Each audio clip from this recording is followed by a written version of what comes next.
Hello, beautiful creative people. I'm Amma with Best Life, and I'm here to inspire myself and you to live out our best lives. So, today's topic is compassion. Compassion has been the driving force of my joy throughout my life, throughout my challenges, throughout my struggle, throughout my suffering. I've been able to see myself and others, and I have so much compassion. Compassion is the ability to see things as they truly are, the universal truth of things. Compassion is kindness, it's empathy, and it's so important throughout our lives. So often we have so much compassion and care and love for others. The majority of humans really are good and are good hearted, and we want to do our best to serve the world. And most times we forget about self compassion. Just because you eat organic food and you drink pure water and you exercise and you look fit and hot doesn't mean that you have self compassion. I'll ask you about what happens behind closed doors. What happens when you're not feeling so fabulous? What happens to you in silence? What happens in your mind? All the negative self talk. So, if you can relate to any of that, just look at yourself for a moment, and it's something that I want you to open up to open up to your own suffering so you bridge the gap between yourself and others. And it starts with yourself. Compassion will liberate you. It will change all those false stories in your mind that others don't suffer, that others have better lives than you. It will change your relationship to you and the world, and all for the better. You'll start to see things definitely more clearly and become a ally to the world. It will serve you in such profound ways because the truth is that we are all connected. There is no divide. It is our mind that divides us. So I ask you to look at your own suffering. And this is something that I have been doing for a long time, and I have been working on for a long time, because I think that I've been good to myself because I've done all those things I listed.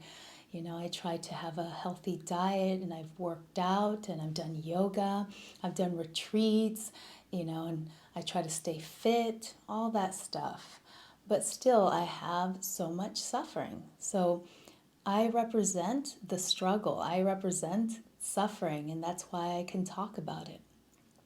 And I have so much compassion for humanity. I have so much love for humanity, and I'm so glad that I feel that way.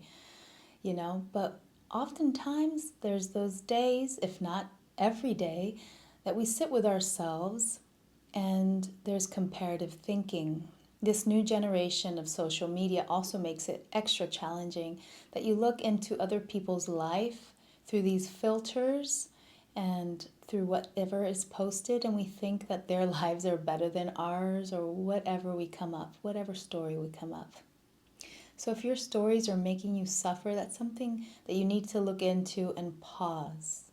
I always believe in self-development, but I think that we're in a culture where we usually hurt ourselves, where we usually judge ourselves so harshly and we overwork, right? And we're not giving ourselves the necessary healing and nurturing that we really do deserve to function and do well in the world. So just try to relax behind all of your beliefs and stories. Take the time to not take yourself and all of your ideas so seriously. Also, all your need for accomplishment, for progress, which is a hard one. Can you just be kind to yourself, be gentle, and move slowly? And this is something I'm also practicing. And in that manner, you might be less defensive, be less in defense and protective mode, which really gets you nowhere, right? It disassociates you instead of really making you a part of the whole, a part of a community. And what we want in our lives is receptivity. So if we have all this compassion and love for others and for the world, and most of us want to live a purposeful life and really leave really positive things behind, how can that happen when there's a block on self-compassion, self-kindness, self-love? So behind all that glitz and glamour and the exterior that is shown out in the world, what is going on with you? What is going on with your mind? Take the time to really care for yourself. Seek help. Really pause a lot throughout your day. Journal, meditate, exercise gently, and notice any patterns that have developed throughout your life. Already as an adult, we've picked up all these bad habits, I'll say it, bad habits that we get addicted to or that we even think are good for us. So just notice what is no longer serving you, right? That is actually harming you, and bridge that gap of empathetic bridge that leads you to understanding other, because we are not divided. So starting with yourself will allow for this wholeness, for you to be free of so much self-suffering, self-sabotage. And I think that is so important as you start working and leaving your gifts in the world and living your best life. So I hope that made some sense to you. Take some time to reflect and take good care of yourself, real good care of yourself. Acknowledge whatever sufferings you have within you and start to work on that. So I wish you all the very best, and until our next video, a big kiss. Bye.